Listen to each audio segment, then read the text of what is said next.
Hello. I'm going to do another synopsis of the last three shows I attended.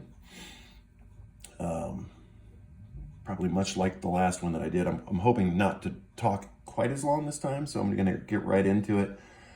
I'm not going to bore you with all the minor stuff that happened.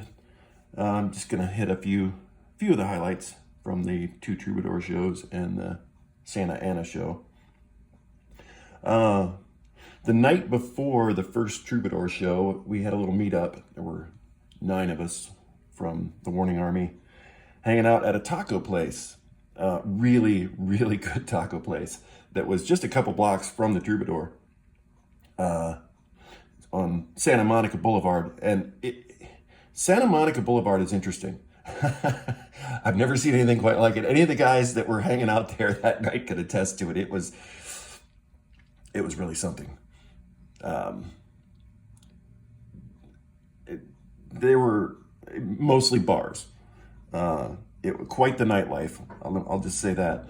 But nestled in between some of these bars was this little taco place, and they served some of the best tacos I've ever had. Not your typical street tacos.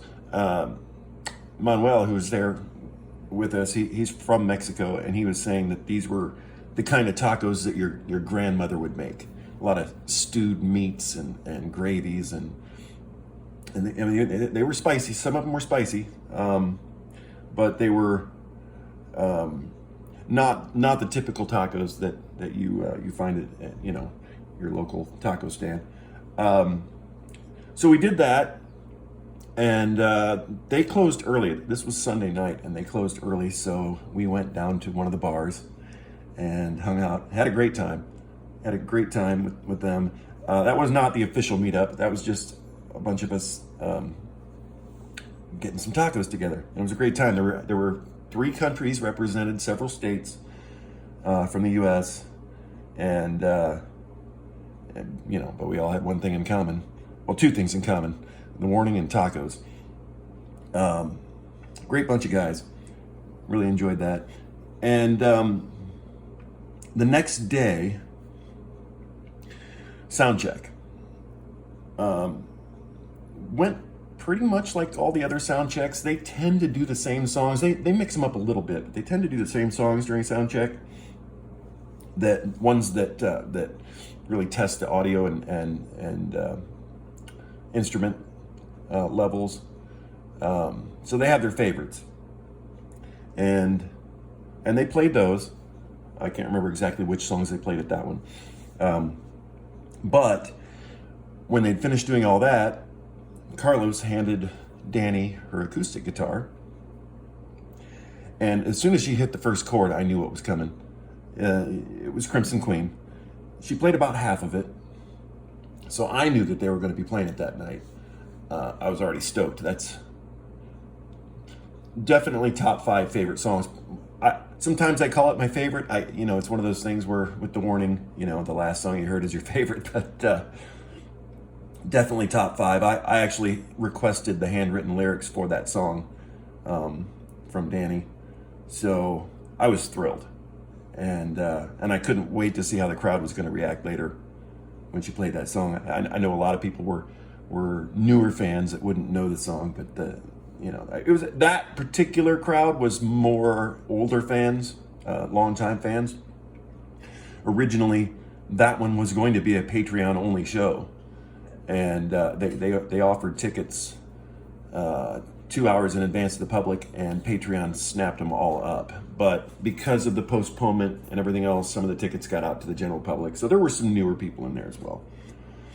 But I think most of the people in there really appreciated that special rendition of that song. And if you haven't seen it yet, I'm sure most or all of you have, but if you haven't seen it, it was just Danny and her guitar, all by herself. So it was a unique set with a unique version of the song, and that's something I'm never going to forget. After the meet and greet, after the sound check and before the meet and greet, they sent us back outside, the Ultimates. And there were a lot of Ultimates at that show, by the way. 24 of us. I think there are maybe 60, give or take, in the whole world, and 24 of us were at that show. I've never seen so many people in for a sound check. But they sent us all back outside, and the staff was confused as to who got in for meet and greet, whether they were going to honor the ultimate. Some of the ultimates did not buy the meet and greet package, but Rudy had been honoring the perk that we have, and was letting us in anyway. We weren't getting the VIP merch, the bag that they were handing out, but we still got to do the meet and greet at every show. Well, the staff at the Troubadour did not believe that, and they pulled us out of line. And they also pulled Matthew Frazier out of line for his camera. He was told he could bring his camera in, regular camera, digital camera with a telephoto lens, and they they were going to honor the camera access, but they would not let him bring the bag in for the camera, and he didn't want to be in the crowd without the protected bag. So I can't remember how that got resolved, but I think he ended up leaving the camera outside, possibly in the car out front. Steve Benson, had parked directly out front. He was acting as chauffeur for the band between the hotel and the venue, and his car was parked directly out front. And I think he left the camera in that car. That's not important. Anyway, so we got pulled out, and luckily Kent from Sweden, very tall individual, had a great time hanging out with him, by the way. He had an extra meet and greet ticket, and he pulled me back in line, and so I got to keep my spot up front. And he just offered me the meet and greet, which was an amazing gesture from him. That's the kind of fans these are, though. They're I told you in my previous video that somebody just gave my friend a meet and greet at the Chicago show. So I got back in line. The others did not as quickly. Rudy eventually came out and resolved it, and they got back in line. I think they might have lost a few spots, but they got in for the meet and greet. And so eventually it was all straightened out. We got in, the meet and greet happened. I didn't see anybody from YouTube in there for the meet and greet.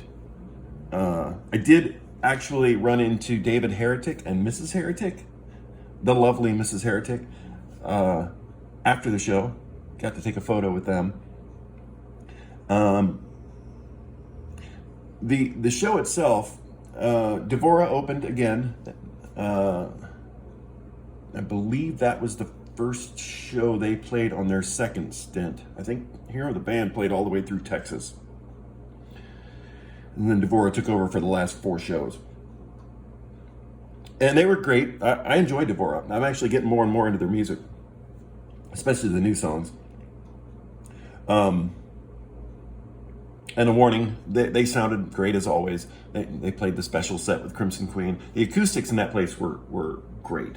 And I think it was one of the best sounding shows of all of them. Crowd was great. A lot of energy, which is actually what inspired me to do a certain video for the next night.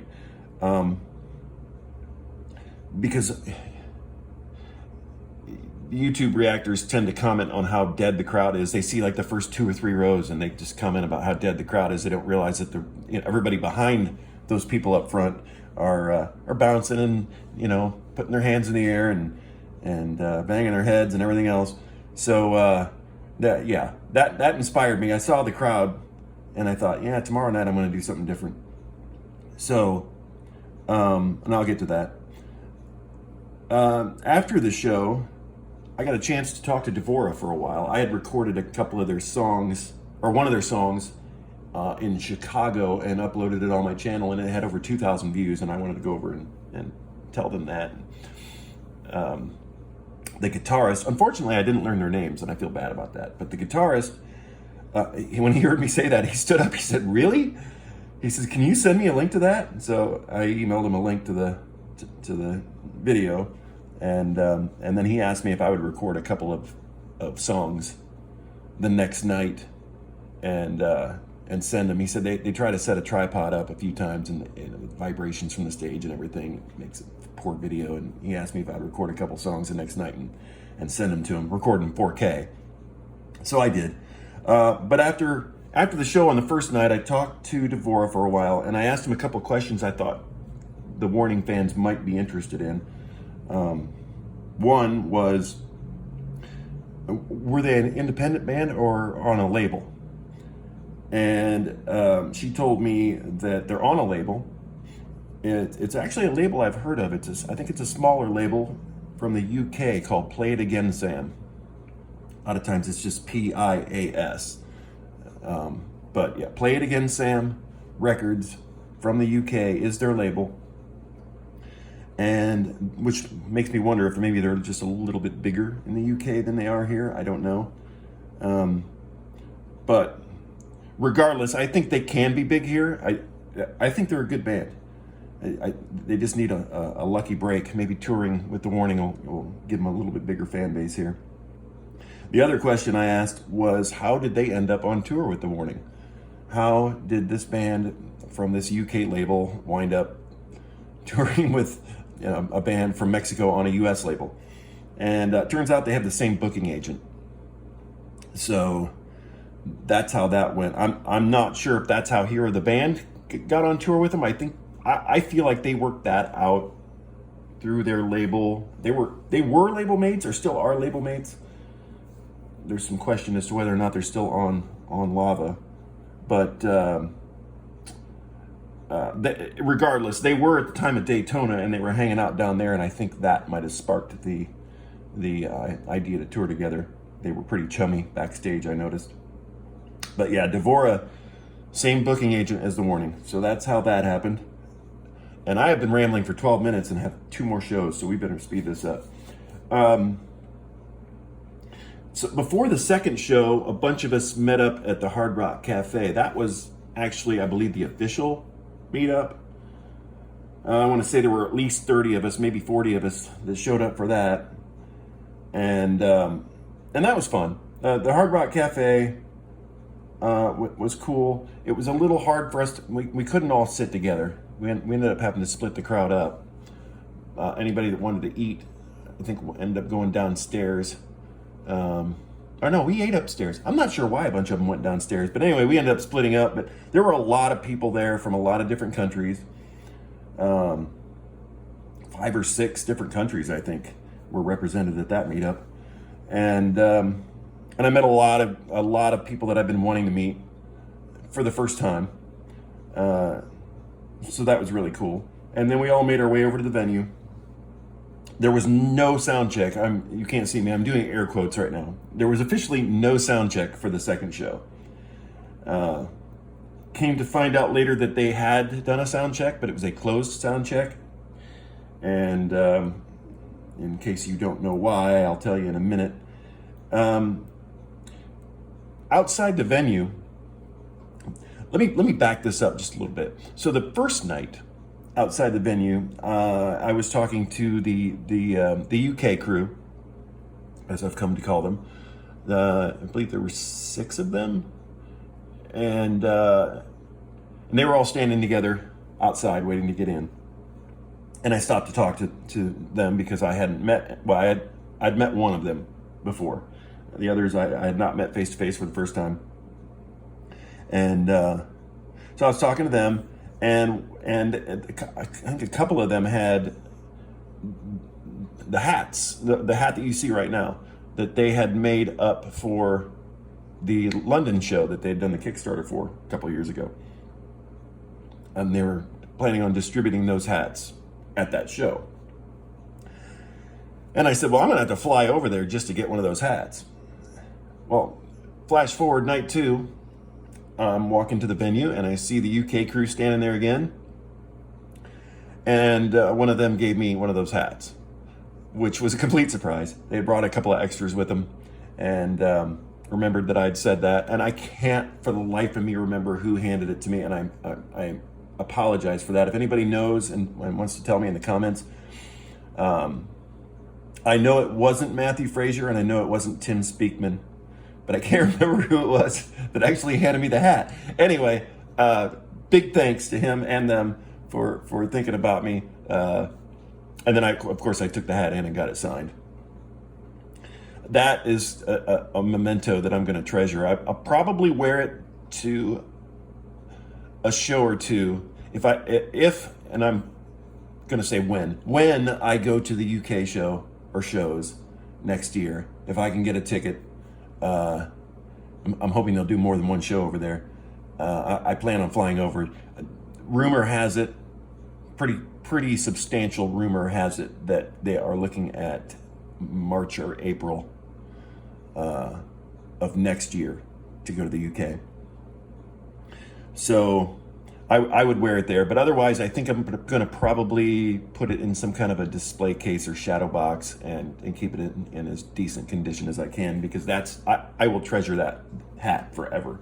That's one of the coolest memories I'm ever going to have of them giving me that hat and getting it signed at the legendary Troubadour, especially considering the show that followed. So the meet and greet went pretty much as the night before, but everybody was lined up or piled up on one side after the meet and greet. They pushed everybody off to one side of the room. The first night, they just sort of parted like the Red Sea and let the band walk through after the meet and greet was over. The second night, Rudy did the little parting symbol with his hands, and everybody to his right immediately made a mad dash for the stage. So there were like 40 people already, taking up the first couple rows of the stage, or 3 rows of the stage. And the other half were just looking like, wait a minute, what just happened? It was great.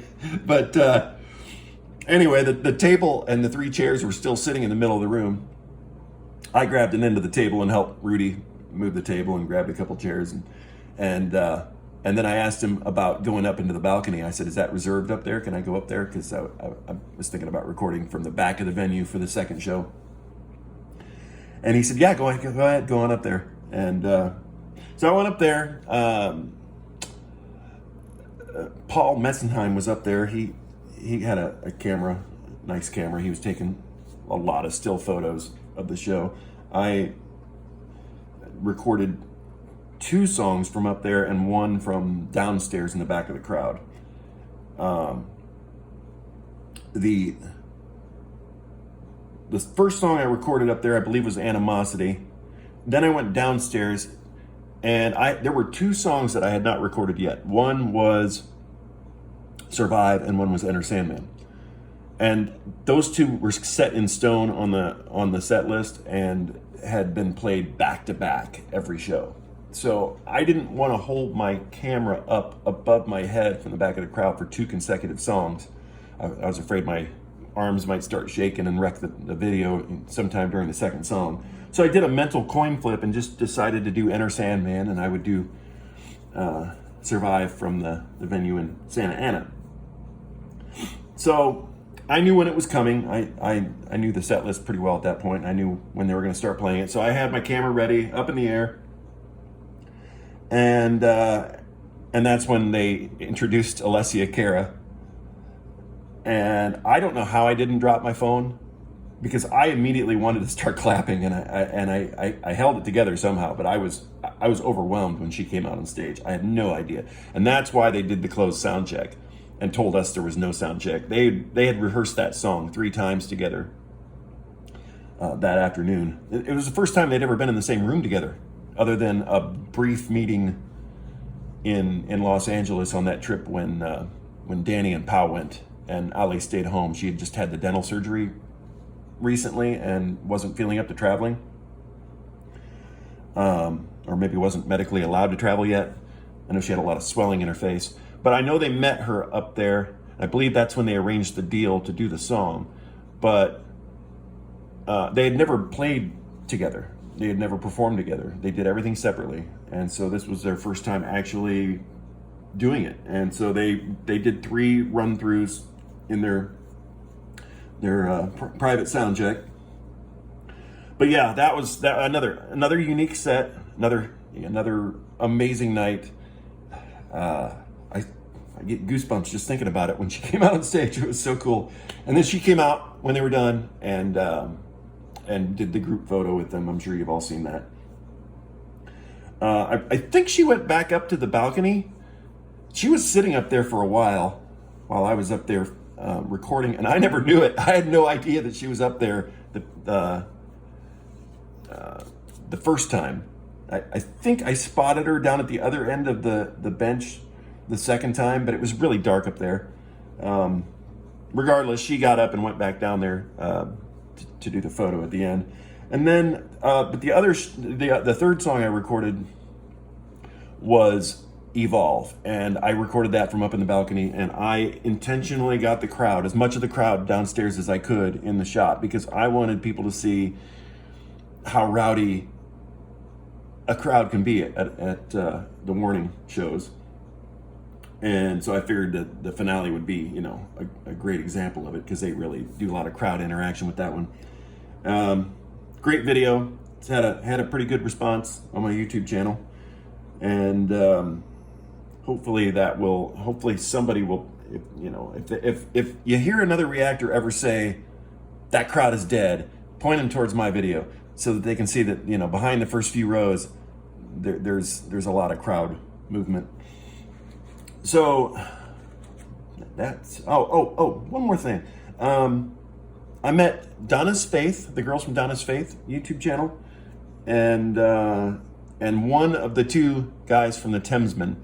The other one had come down with COVID and couldn't make it. I can't remember their names, unfortunately. The one that lives in San Francisco was the one that ended up with COVID, and so I got a picture taken with the other one and with Donna's Faith. It was cool meeting them. Love meeting the YouTubers.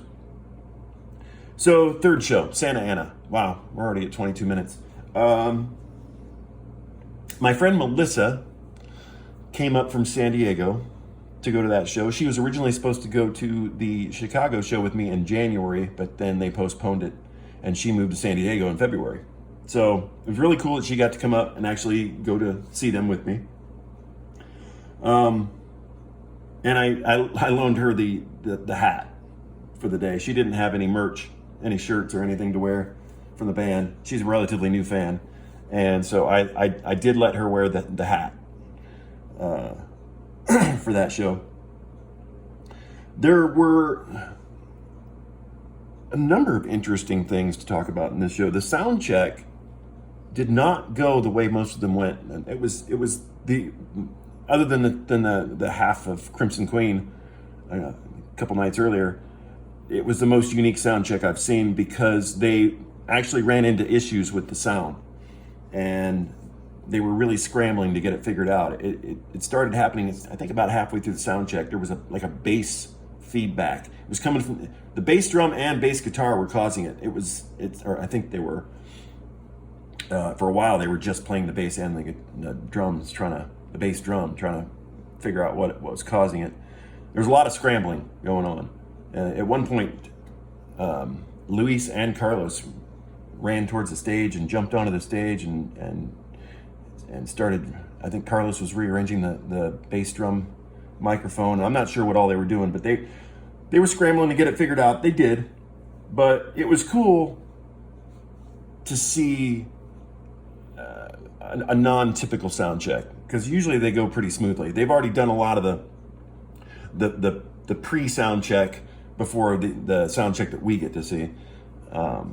That's more of the fine-tuning sound check, and so when they had an issue so late in the sound check process, it put a little pressure on, and I thought that was very interesting. I'm recording. I'm holding my phone and as still as possible and recording what's going on with the band, but there's a lot of stuff going on behind me and next to me on either side, with Lalo and Carlos and Luis and Rudy moving around. They're always moving around, and And I don't show any of that, but that's the really interesting stuff. And a lot of time I'm watching that stuff while I'm recording the band. So that particular one I thought was the most interesting of the 5 sound checks that I've been to. So meet and greet went smoothly. They actually did it outdoors. It was the first time we had an outdoor meet and greet at any of the shows I went to. I was really excited when I found out it was going to be in their courtyard. I was hoping the girls weren't wearing masks for this one because it was outdoors, but they were.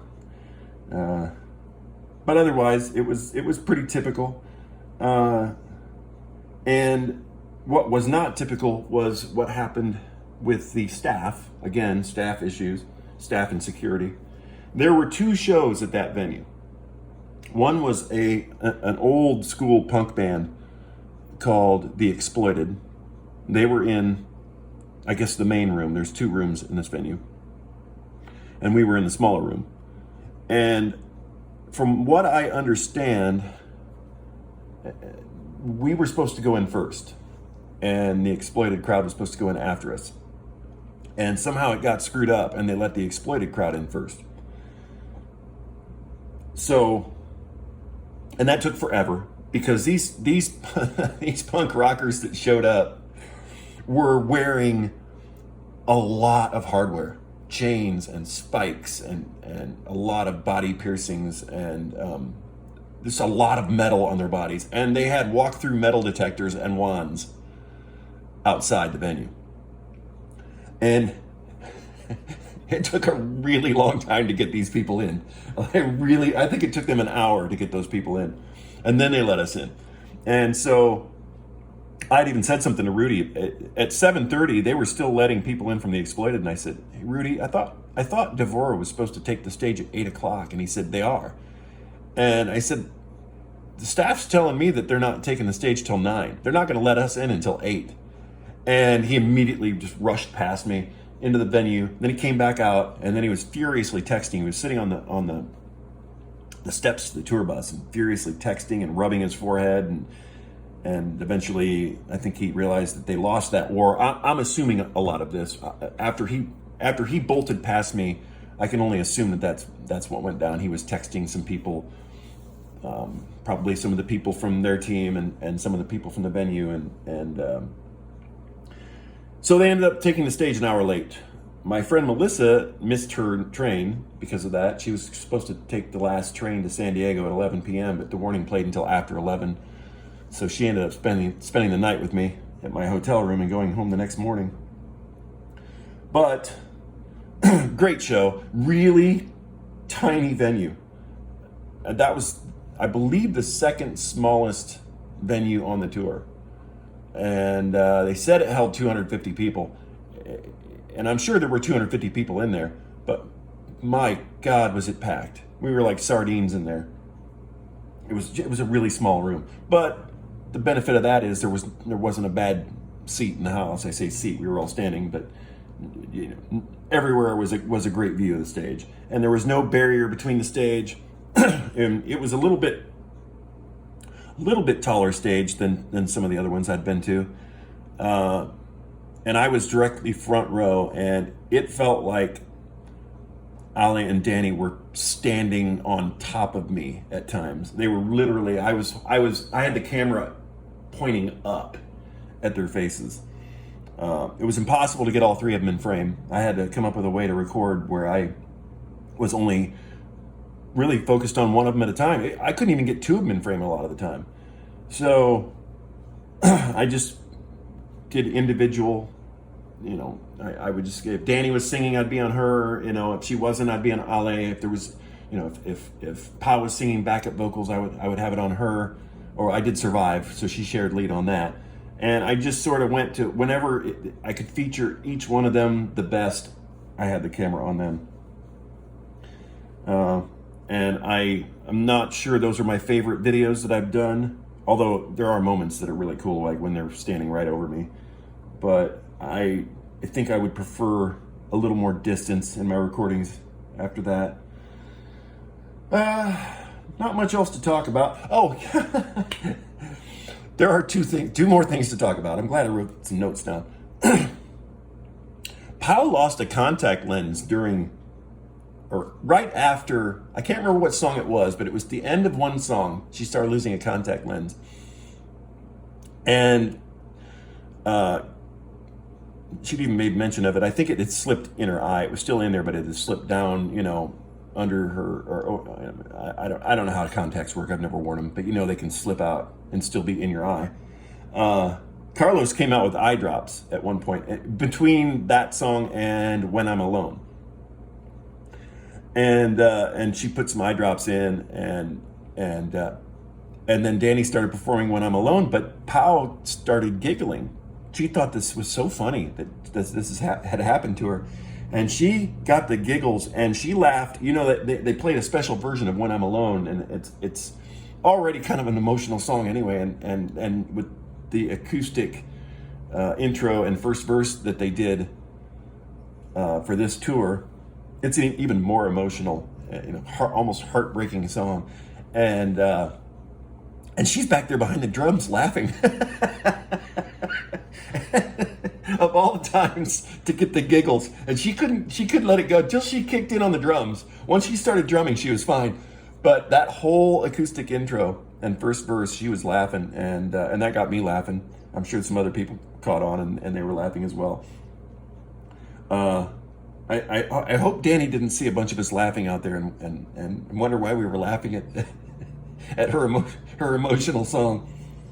And then the other thing that happened of note was during the Evolve, right, the breakdown begins, the bass breakdown and the guitar slide, and they build and they're building towards the scream right after they started. I think it was exactly during the break, when the breakdown started, the bass was going.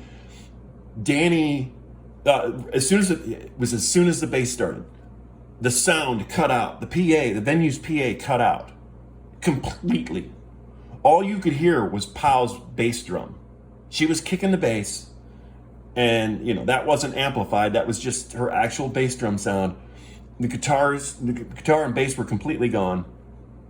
It went dead silent in the venue. Dead silent. They were still playing, but it was dead silent. And they looked at each other like, what the hell?